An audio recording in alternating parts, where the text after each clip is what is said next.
영상을 클릭해주신 여러분 반갑습니다. 라이언입니다. 2016년 이세돌과 알파고의 바둑 대결은 전 세계의 인공지능에 대한 관심을 크게 높였습니다.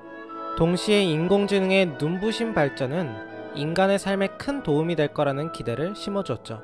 만약 이런 인공지능이 상담을 한다면 어떨까요? 오늘 저와 함께 알아보도록 하겠습니다.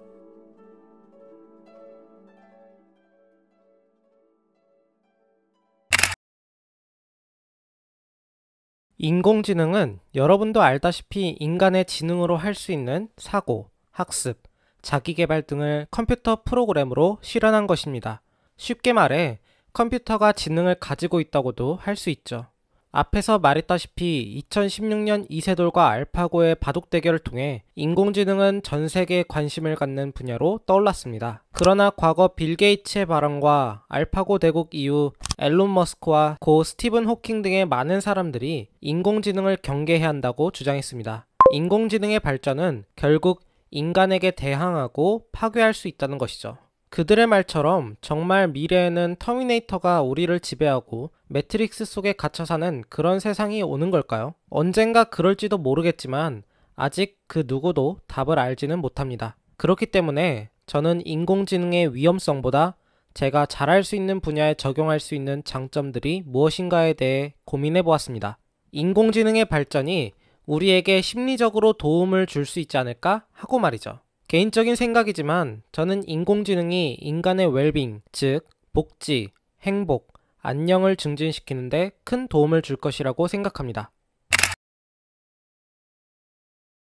여러분께서는 헐이라는 영화를 보신 적이 있나요? 아내와 별거 중인 채 외롭고 공허한 삶을 살아가고 있는 주인공 테오도르가 인공지능 운영체제인 사만다를 만나면서 사랑의 감정을 느끼고 행복을 되찾아가는 영화입니다. 제가 이 영화를 말씀드리는 이유는 우울한 테오도르를 위해 고민 상담 칼럼을 읽고 고민을 들어주는 사만다의 모습에서 마치 상담사처럼 느껴졌기 때문입니다. 이처럼 미래에는 이렇게 AI가 개개인의 일상 속에서 상담사 역할을 수행할 수도 있습니다. 그렇게 된다면 상담하는 사람들은 진짜 대부분 망할 것 같다는 생각이 드네요. 제가 AI의 발전을 긍정적으로 보는 것에는 더 중요한 이유가 있는데요. 여러분은 한 명의 상담자가 만들어지기 위해 얼마나 많은 노력이 필요한지 아시나요? 대학교 졸업 이후 대학원 2년을 포함한다면 최소 6년에서 6년 반의 기간이 필요합니다. 당연히 사람을 연구하는 학문이기 때문에 많은 공부량과 시간, 그리고 돈이 필요합니다. 그런데 사만다 같은 인공지능이 상담 심리학을 공부한다면 얼마나 걸릴까요? 뇌과학자 샘 해리스는 로봇의 전자회로는 인간의 몸속 회로보다 무려 100만 배 빠르다고 합니다. 그러니까 인공지능은 몇 초 안 되는 시간에 심리학과 관련된 지식을 모두 습득할 수 있다는 것이죠. 심리학을 공부하는 우리로서는 정말 밥그릇을 빼앗기는 거지만 상담을 받고자 하는 사람들로서는 저렴하고 쉽고 빠르게 상담을 받을 수 있으니 더 좋은 현상일 것입니다. 이렇게 심리상담 지식을 습득한 인공지능은 우리에게 심리적 고통이나 스트레스를 줄이도록 도움을 줄 것입니다. 마치 사만다가 테오도르에게 했던 것처럼 말이죠. 또한 더 전문적인 치료가 필요한 사람에게는 심리상담 기관과 연결하는 등 적절한 심리적 서비스를 제공할 것으로 기대가 됩니다. 심리치료뿐만 아니라 코칭 심리학과 같은 학문을 통해 우리가 성장하거나 발전하고 싶은 목표를 이룰 수 있도록 코칭을 해줄 수도 있을 것입니다. 결국 인간의 복지, 행복, 안녕을 증진시키게 되는 것이죠. 상담은 감정을 다루는 영역이기 때문에 인공지능이 상담을 하려면 인공지능은 감정을 다룰 수 있다는 전제가 필요합니다. 즉, 인공지능이 우리가 표현한 감정을 인식하고 그에 맞는 감정을 표현했을 때 우리가 인공지능의 감정을 인식하고 받아들일 수 있어야 한다는 것입니다. 정말 그게 가능할까요? 그 시기는 어쩌면 생각보다 가까울지도 모릅니다. 2016년 애플이 인수한 이모션트는 구글 글래스를 통해 사람의 미세한 표정까지 읽어내고 이를 통해 감정의 종류와 강도를 파악할 수 있습니다. 그리고 와세다대의 로봇 코비아는 자신의 감정을 표현할 수 있고 심지어 MIT 인공지능 연구소에서 개발된 레오나르도는 타인의 감정을 인식하고 주변 상황을 종합해 64개의 자유도를 가진 감정 모형을 생성해서 표현하기도 합니다.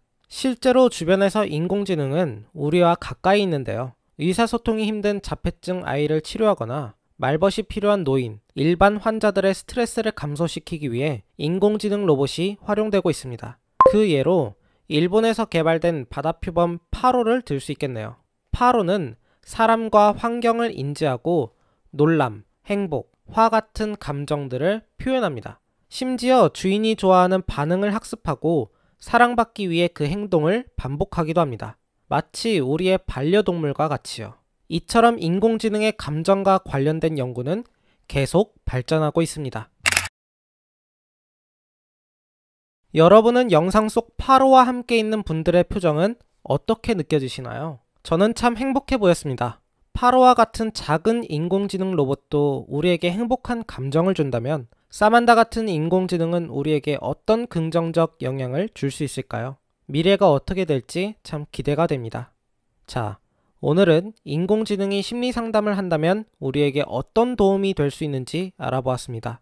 물론 여러 자료들을 종합한 저의 개인적인 생각이라는 거 알아주셨으면 좋겠고요. 여러분의 생각은 어떤지 궁금하네요. 오늘도 제 영상을 봐주셔서 감사하고요. 도움이 되셨다면 구독과 좋아요 꼭 부탁드립니다. 그럼 지금까지 여러분의 성장을 돕는 라이언이었습니다. 감사합니다.